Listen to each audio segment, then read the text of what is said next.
I still remember the first time I truly grasped what manufacturing meant. Not just making stuff, but the lifeblood of nations, the heartbeat of entire communities. It was a chilly evening in 1985, and I was standing outside the old Whitaker Steelworks in a small town called Ashford. The place was a hulking relic of a bygone era, its brick walls blackened by decades of soot, its gates rusted shut. I could almost hear the ghostly echoes of the hammers pounding, the furnaces roaring. But now, silence. Just silence.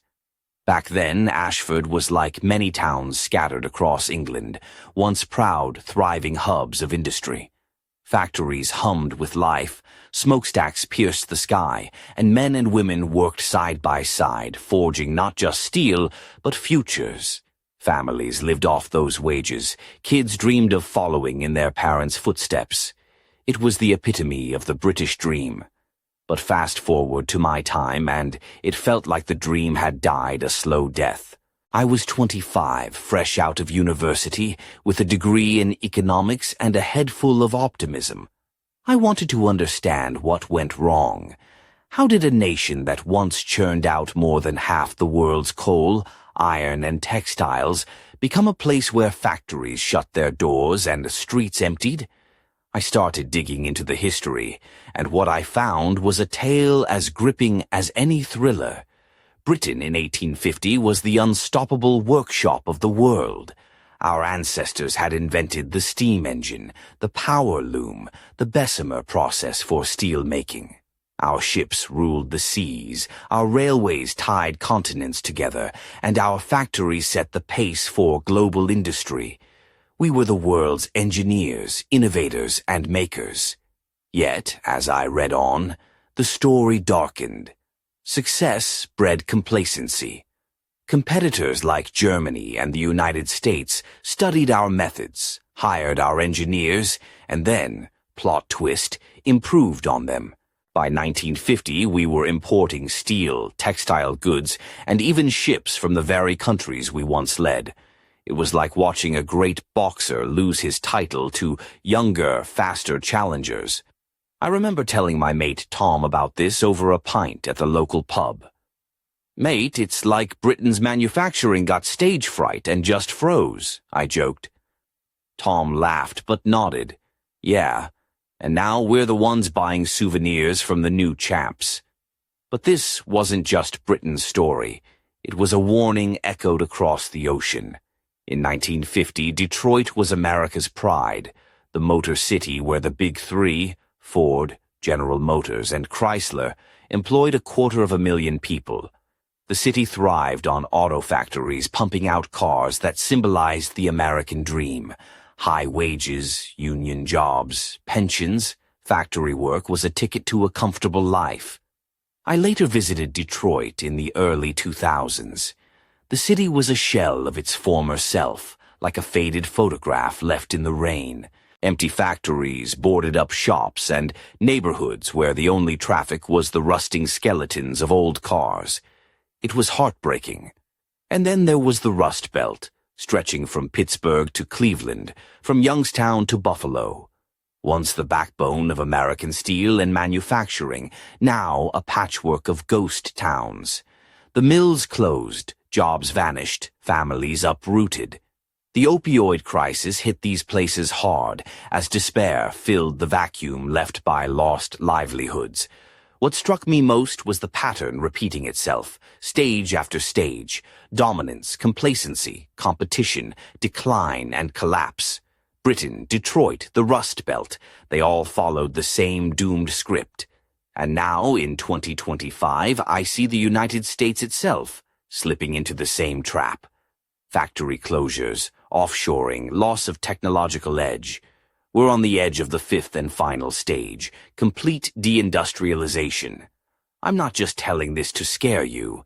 I want you to see the stakes. Manufacturing isn't just about making cars or steel. It's about national security, innovation, middle-class jobs, and communities that thrive. When it's gone for good. And that's what keeps me awake at night, Because if we don't learn from history, if we don't fight to keep our factories open, our engineers employed, and our supply chains intact, we risk losing the foundation of our power forever. So, here I am, standing in Ashford, the ghost of the steelworks looming behind me, wondering, can we rewrite the ending? Or are we destined to follow Britain's footsteps into the shadows? And just as I was thinking that, my phone buzzed with a cryptic message. The past is never dead. It's not even past. Who sent it? What did it mean? That's a story for another time. The message lingered in my mind as I wandered through Ashford's deserted streets the next morning. The past is never dead. It's not even past.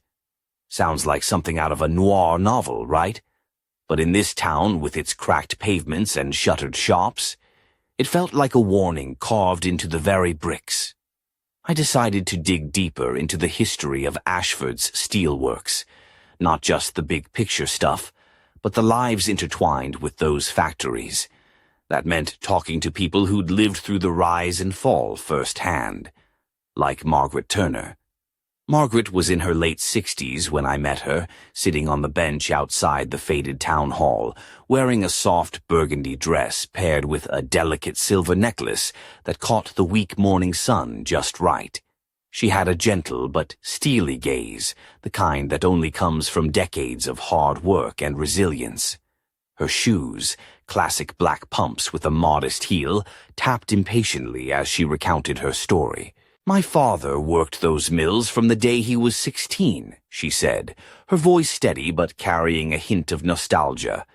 He'd come home covered in grime but proud, said the steel kept this town alive. She paused, fingers tracing the edge of her necklace.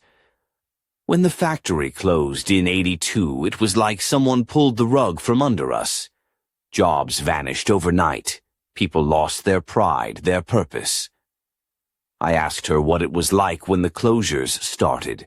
She smiled faintly. Imagine waking up one day to find the heart of your town stopped beating. Empty streets, empty faces.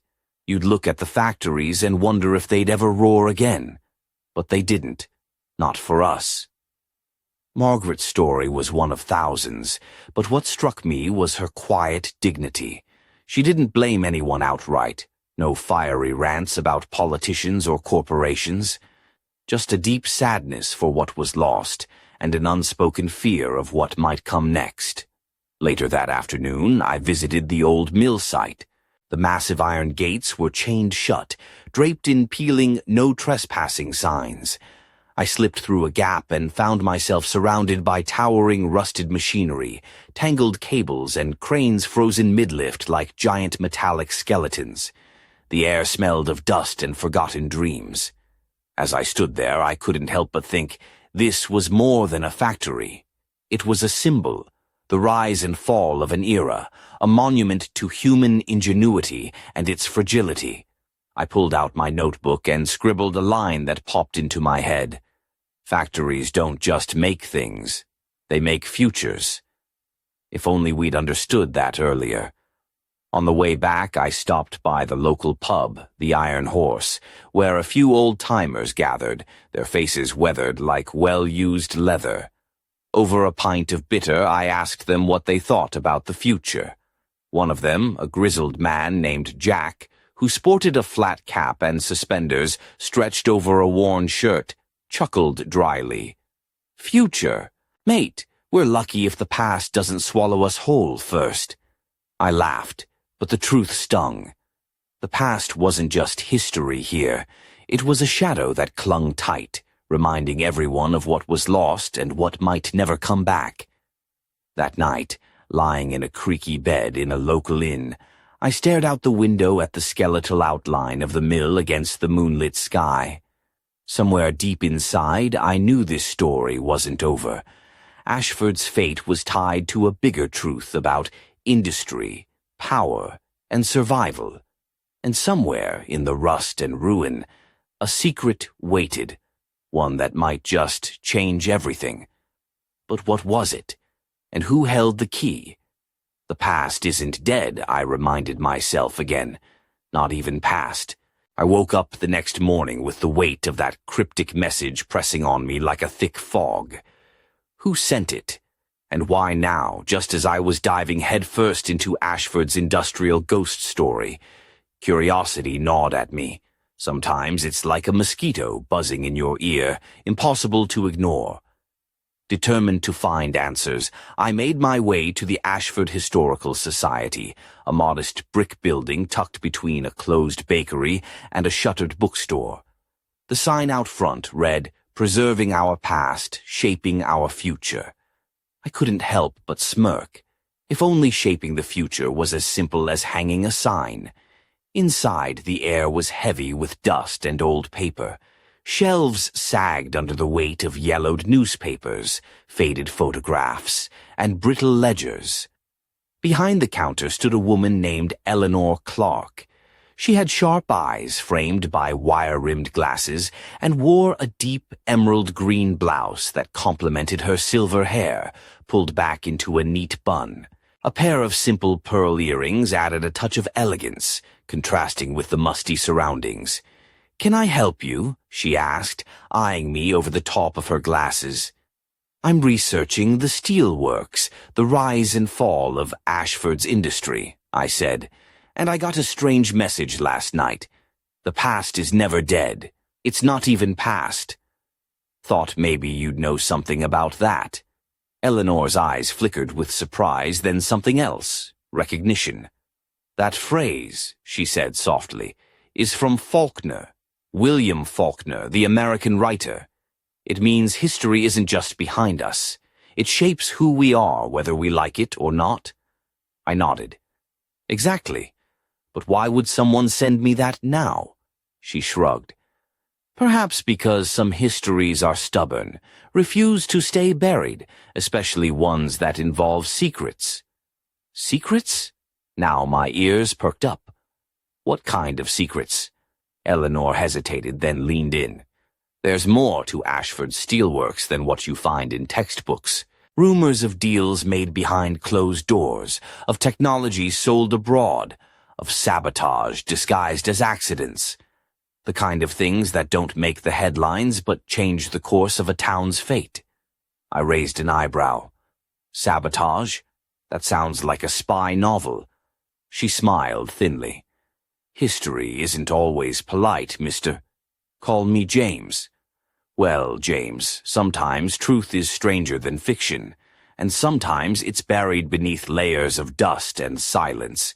If you want to dig deeper, you might want to meet someone who was there when the mills closed, a man named Arthur Bennett."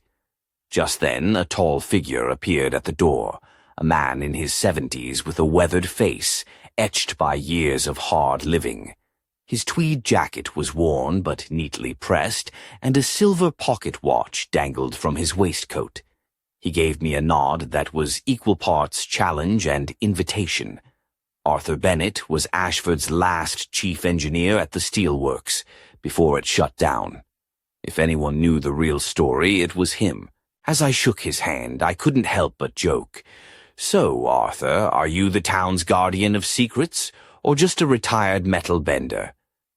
He chuckled, a deep, gravelly sound. "A bit of both, lad, and if you're ready, I'll show you what the textbooks left out." That afternoon we walked through Ashford's old industrial district, Arthur pointing out buildings and landmarks with a storyteller's flair. But beneath his tales of machinery and manpower, there was an undercurrent, whispers of betrayal, missed opportunities, and a mysterious deal that might have sealed the town's fate. As the shadows lengthened, Arthur stopped in front of a nondescript brick building, half hidden behind overgrown ivy. "This," he said, "was where the real power played their cards, not in the factories but in the boardrooms." I felt the air thicken, the weight of history pressing down. The past wasn't just a story to be told. It was a puzzle waiting to be solved, and somewhere in those shadows, the truth waited for me to find it. But as we turned to leave, Arthur's voice lowered. "Be careful, James. Some stones are best left unturned, especially when they hide secrets that could shake more than just a town." I laughed nervously. Great. Just what I needed. A warning from a retired engineer with a penchant for mystery. Arthur's eyes twinkled. Just don't say I didn't warn you. The game was on. Arthur's warning echoed in my ears as I stood outside that ivy-clad building, the fading light casting long shadows across the cracked pavement. The place looked innocent enough, just another forgotten relic of Ashford's industrial past. But Arthur's words had ignited a fire in me, and I wasn't about to back down. The next morning I decided to explore the building in daylight. It wasn't locked, surprisingly easy to slip inside. Dust motes floated in the shafts of sunlight cutting through grimy windows. The air smelled of old paper, rust, and something else, secrets long kept. Inside, the room was cluttered with filing cabinets, stacks of yellowing ledgers, and faded photographs pinned to corkboards. I ran my fingers over a brittle map of Ashford from the 1950s, tracing the veins of rail lines and factory sites. It was like looking at the town's lifeblood. Then I spotted a worn, leather-bound notebook lying open on a desk. The handwriting was spidery but legible. It belonged to Arthur himself, or at least someone close to him. The entries spoke of meetings with mysterious investors, whispered negotiations with foreign buyers, and a recurring reference to something called Project Ironclad. Project Ironclad? My mind raced. Was this some kind of code name for a deal that doomed the steelworks? Or worse, a deliberate effort to dismantle Ashford's industry from within? Suddenly, a sharp noise made me jump. I wasn't alone. Footsteps echoed down the hallway. Heart pounding, I ducked behind a rusted filing cabinet just as the door creaked open. A man stepped inside, a tall figure in a tailored navy suit, polished black shoes clicking on the concrete floor. His dark hair was slicked back, and a thin gold watch peeked from under his cuff. He carried an air of quiet authority, but his eyes scanned the room with cold calculation. I held my breath as he rifled through the files on the desk, muttering something about clearing loose ends. Then, just as abruptly as he arrived, he left, locking the door behind him. My mind reeled. Who was he? A corporate fixer? A spy? And what loose ends was he talking about? I needed answers, but now I realized I was tangled in something far bigger than a simple town's industrial decline. This was about power, betrayal, and secrets some would kill to keep buried. Later that day, I met up with Margaret again. She was wearing a deep crimson blouse that hugged her figure, just enough to hint at the strength beneath her gentle exterior. Her silver hair shimmered in the afternoon sun, and her sapphire pendant caught my eye, a reminder that even in the fading light, there was still beauty and fire. I told her about the mysterious visitor and the notebook. Her eyes darkened. James, you're poking a sleeping dragon. Ashford's story isn't just about factories closing. There were deals made, promises broken, and people who vanished without a trace. I swallowed hard. Vanished? Margaret nodded slowly. A few workers who knew too much disappeared. Officially, they moved away, but the whispers say otherwise. I couldn't help but crack a nervous smile. Well, if this turns into a murder mystery, I hope you're ready to be my Watson. She laughed, a sound like wind chimes in a summer breeze. Just don't get yourself killed, James. We need you to finish the story. That night I lay awake, the weight of what I'd uncovered pressing on me. Ashford wasn't just a town lost to history. It was a battleground of secrets, lies, and shadows. And somewhere in the dark, the truth waited. Dangerous, elusive, and closer than I dared imagine. But as I drifted off, I couldn't shake the feeling that I was being watched. That night, as I lay in bed at the creaky old inn, shadows stretched across the room like silent sentinels. The faint hum of the town settling into sleep was punctuated by the occasional creak of the floorboards, a reminder that this place had stories to tell, even when no one was listening. I pulled the blanket tighter and tried to convince myself that the feeling of being watched was nothing more than my imagination running wild. But deep down, I knew better. The next morning I decided to follow up on Margaret's hint about the workers who vanished. If Ashford's decline was tangled with secrets and disappearances, I needed to find out who these people were, and why they'd been silenced. I headed to the local library, a modest brick building with tall windows and dusty shelves that smelled of old paper and forgotten knowledge. The librarian, a sprightly woman named Helen, wore a floral dress that danced just above her knees and a delicate silver bracelet that jingled softly when she moved. Her hair was a cascade of auburn curls, and her eyes sparkled with curiosity. "I'm looking into Ashford's steelworks," I explained. "Specifically some workers who disappeared around the time the factory closed." Helen's smile faded slightly. "That's a sensitive topic around here, but I might have something." She led me to a corner where old newspapers were archived on microfilm. After some fumbling, we found articles from the early 1980s mentioning a handful of workers who mysteriously left town. Officially, they'd moved for better jobs. Unofficially, there were whispers of threats and pressure to keep quiet. One name stood out: Thomas "Tommy" Hargreaves, a burly man known for his quick wit and even quicker temper. A natural leader among the workers. The last article about him hinted at a confrontation with management over safety concerns that suddenly became irrelevant when he vanished without a trace. I jotted down the details and asked Helen if she knew anything else. She hesitated, then lowered her voice. "Some say Tommy uncovered something worth hiding, but no one's been brave enough to say it out loud." I thanked her and stepped back into the chilly afternoon air, the autumn leaves crunching beneath my boots.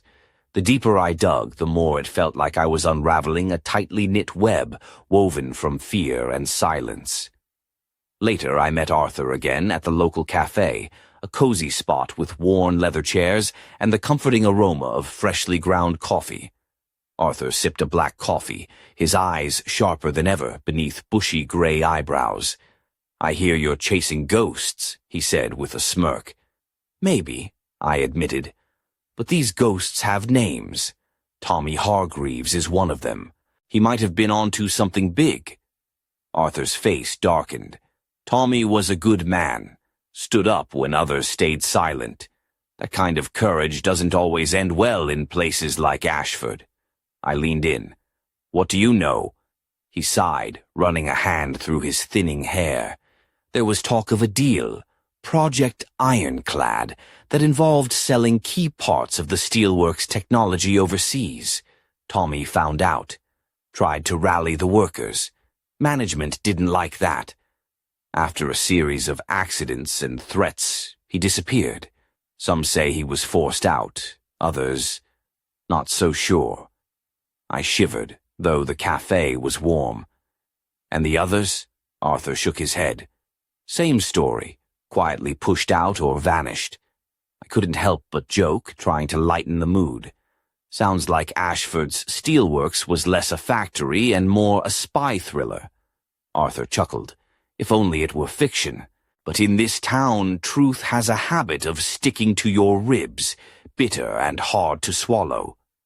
As I left the cafe, the weight of the story settled on me.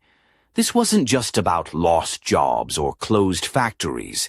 It was about betrayal, power plays, and lives erased to protect secrets.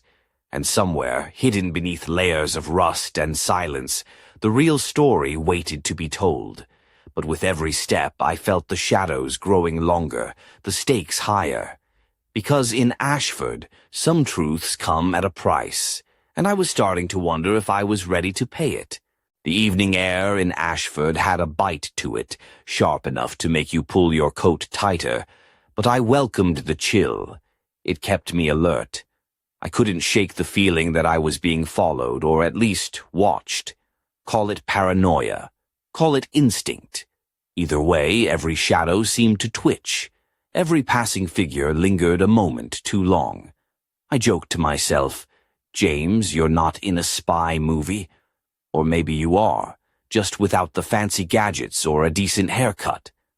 I decided to head down to the old docks where the steel shipments used to leave Ashford for the world. The place was deserted now, silent except for the whisper of the river and the occasional creak of rusted cranes. The cold water reflected the moonlight, shimmering like a dark mirror to the secrets hidden below the surface. As I wandered along the cracked concrete, I noticed a figure leaning against a lamp-post, a tall man in a long trench coat, hands shoved deep into his pockets, face half hidden beneath a fedora pulled low. He looked like he'd stepped out of a 1940s detective novel, and I swear if he'd pulled out a cigarette and squinted at me, I wouldn't have been surprised. "Bit late for a stroll, isn't it?" I called out, trying to sound casual but failing miserably. The man straightened and tipped his hat slightly. "Ashford has a way of drawing people in at odd hours," he said, voice low and gravelly. "You're the one poking around where you shouldn't." I swallowed and forced a grin. "Guilty as charged. Name's James. And you are?" "Call me Mr. Gray," he said, taking a step closer. "I've been following the trail you stirred up. Curiosity can be dangerous, but I admire it." I fought the urge to ask if he was here to warn me off or to offer help. Instead, I nodded. "So, Mr. Gray, what's your story?" He chuckled, a sound like dry leaves rustling. "Let's just say I have an interest in keeping Ashford's past buried. Project Ironclad wasn't just a business deal, it was a turning point. And some people would rather have it stay that way." I raised an eyebrow. "You mean the people who made the deal? The ones who sent Tommy and others packing?" He smiled thinly. "Precisely. They've pulled strings far beyond this town, and if you keep digging, you might find yourself in more trouble than you bargained for." I glanced around the empty docks, the moonlight making the water look colder than ever. "Trouble's been following me since I got here. Might as well see where it leads." Mr. Gray studied me for a moment, then nodded. "Brave or foolish? Maybe both. If you want to survive, you'll need allies." Before I could ask more, he slipped a folded piece of paper into my hand and vanished into the night like a shadow swallowed by darkness. I unfolded the note carefully. It was an address, an old warehouse on the outskirts of town, and a time, midnight. I glanced back toward the town, lights twinkling like distant stars, but the weight of the message pressed down hard. Whatever was waiting for me at that warehouse, it wasn't going to be simple. As I pocketed the note, I couldn't help but joke to myself, "Well, James, looks like your quiet life just went out the window. Time to find out if you're more detective or disaster." With the chill biting deeper, I turned back toward the town, knowing that by midnight, answers, or danger, would be waiting. And in Ashford, the line between the two is razor thin. Midnight in Ashford felt like stepping into another world. The streets were deserted, save for the occasional flicker of a dying street lamp casting long, trembling shadows. The cool air was thick with mist that curled around my ankles like a living thing. I pulled my coat tighter and made my way toward the warehouse, marked on the slip of paper Mr. Gray had given me. The building loomed ahead, an enormous brick structure, its windows boarded up, graffiti peeling from the walls like old scabs. The rusty iron door groaned as I pushed it open, the sound echoing through the cavernous space inside. My footsteps kicked up dust motes that danced in the pale glow of a single hanging bulb swaying overhead. "Right on time," came a voice from the shadows. A woman stepped forward, tall, confident, with fiery red hair cascading over a sleek, black leather jacket. Her emerald eyes caught the light like jewels, and her crimson lipstick was the only splash of color in the dim room. She wore tight, dark jeans and boots that clicked authoritatively on the concrete floor. There was something magnetic about her, dangerous, yet impossible to look away from. "I'm Sarah," she said, extending a gloved hand. "I hear you're asking questions no one wants answered." I shook her hand, feeling a spark of electricity. "Guilty as charged. You're Mr. Gray's associate?" She smiled, slow, knowing. "More like the one who's been waiting for someone like you to come along. Ashford's secrets have a way of choking the life out of a town. But maybe it's time someone fought back." I swallowed hard. "Where do we start?" Sarah pulled a battered leather satchel from her shoulder and dumped its contents onto a nearby crate. Folders, photographs, and a small recorder. She flipped through the files, documents detailing the steelworks' decline, ownership transfers, and suspicious financial transactions. One photo caught my eye. A grainy image of men in suits shaking hands in a smoky room. The faces blurred, but the handshake unmistakably firm. Project Ironclad wasn't just about selling technology, Sarah explained, voice low. It was about control. Outsiders wanted Ashford's steel secrets to vanish, to shift power away from here and into their hands. I frowned. And the workers who disappeared? Were they silenced? She nodded. Some spoke out, threatened to expose the truth. Others simply vanished. Officially, they resigned or moved on. But we both know that's not the whole story. There was a long pause, the weight of it settling between us like a thick fog. Then Sarah leaned in, her voice dropping to a whisper. "There's one last piece to this puzzle, a ledger kept hidden, records of payments, bribes, and cover-ups. If we find it, we crack the whole thing wide open." My heart pounded. "Where?" She reached into her jacket and pulled out a small, faded key. "This opens a safe in the old mill manager's office. It's been untouched since the shutdown, but getting to it won't be easy." Just then, a distant noise shattered the silence, footsteps pounding on gravel outside. Sarah's eyes narrowed, a flash of steel igniting. "They found us." Before I could react, she grabbed my arm and pulled me toward a side door. Outside, the night erupted into chaos, voices shouting, the crunch of boots, the gleam of flashlights slicing through the mist. "Time to run, James," Sarah hissed, her grip firm but electric. "This town's ghosts aren't done with us yet." As we disappeared into the shadowed streets, adrenaline surged through me. The past wasn't just alive, it was hunting us. And whatever was waiting in that safe might just be the key to Ashford's darkest secret. But if we didn't survive the night, no one would ever know. We darted through the narrow back alleys of Ashford, the echoes of boots and shouting crashing behind us like a storm. My lungs burned with each breath, heart pounding in a frantic rhythm, part fear, part adrenaline, and part that stubborn spark of stubborn hope.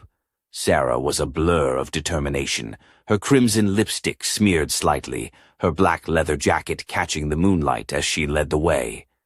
"Can't believe I'm being chased by mystery men in a town that's meant to be asleep," I gasped, dodging piles of discarded crates and rusted bicycles. Sarah shot me a grin, sharp and wicked. "Welcome to Ashford, where even the ghosts have secrets. And muscle. Keep up, James." We ducked into an abandoned factory, the cavernous interior swallowing us whole.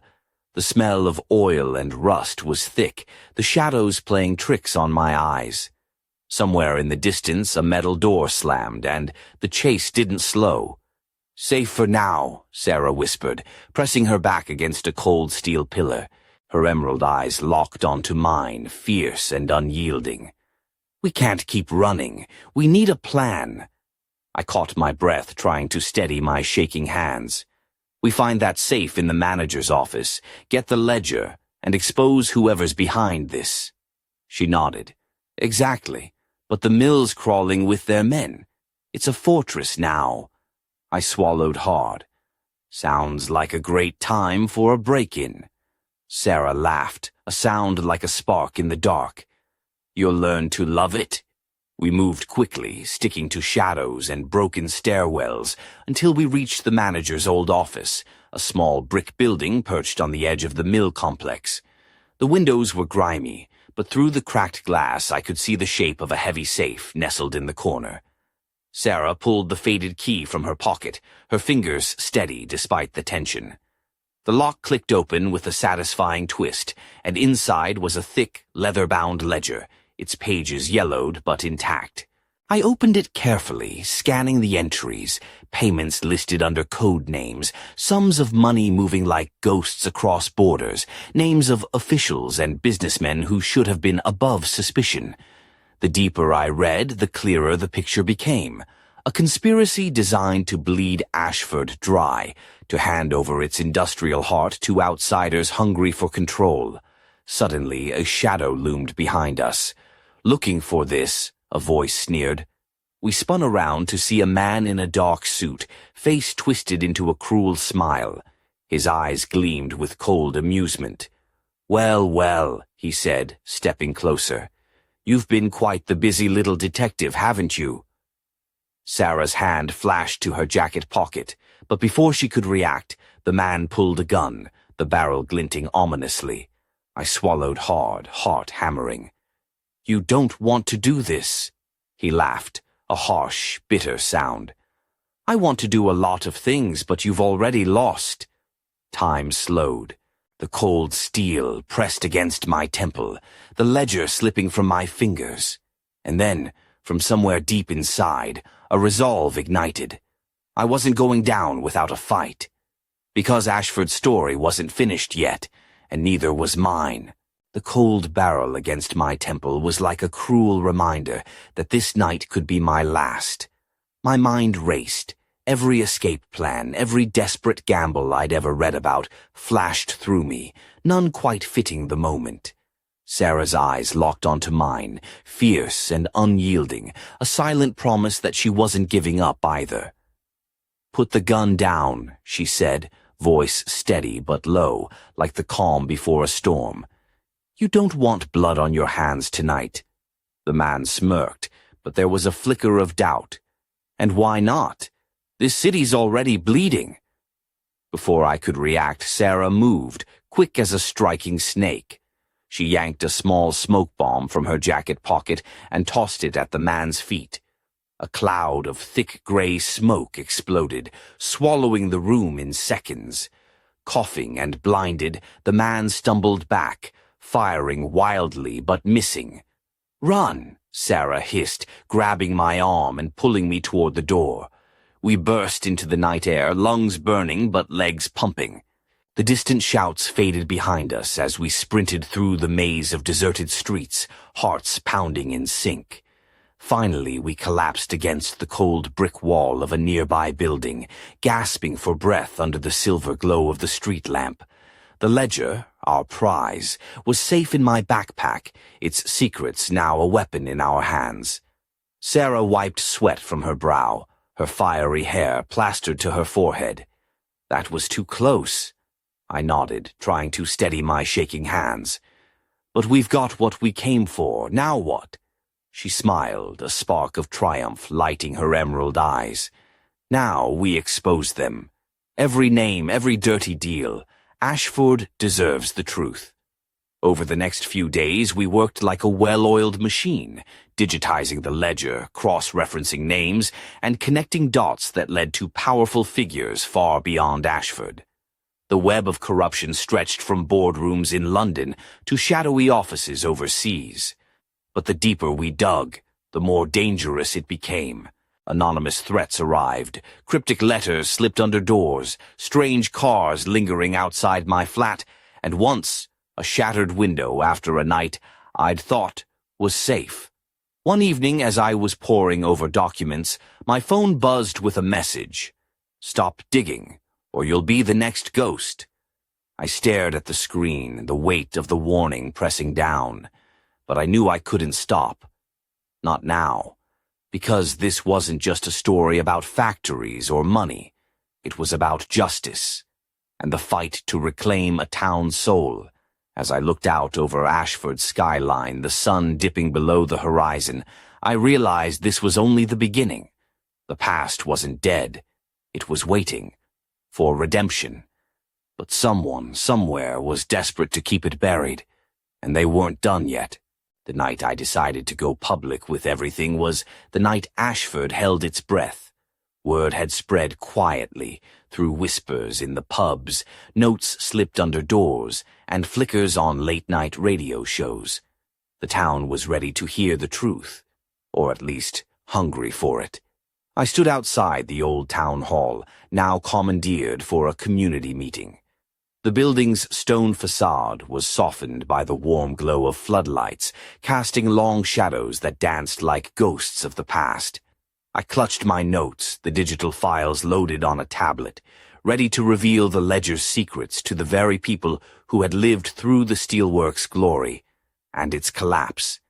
Inside, the room was packed, faces lined with years of hard work and hardship, eyes sharp and weary.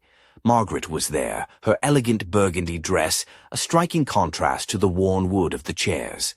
Sarah stood near the back, leather jacket slung over one shoulder, her fiery hair pulled back, a warrior ready for battle. I cleared my throat, heart pounding like a blacksmith's hammer. "Ashford," I began, "we've been told stories about how our town was left behind, that the factories closed because times changed, because it was inevitable. But the truth is more complicated and more painful." I laid out the evidence, the secret deals, the bribes, the silencing of workers like Tommy Hargreaves. The ledger's pages flickered on the screen behind me, names and numbers exposing a conspiracy that stretched far beyond our town. Gasps rippled through the crowd. Some faces paled, others clenched with anger. Margaret's eyes glistened, but she nodded in approval. "This isn't just history," I said, voice steady. "It's a call to action.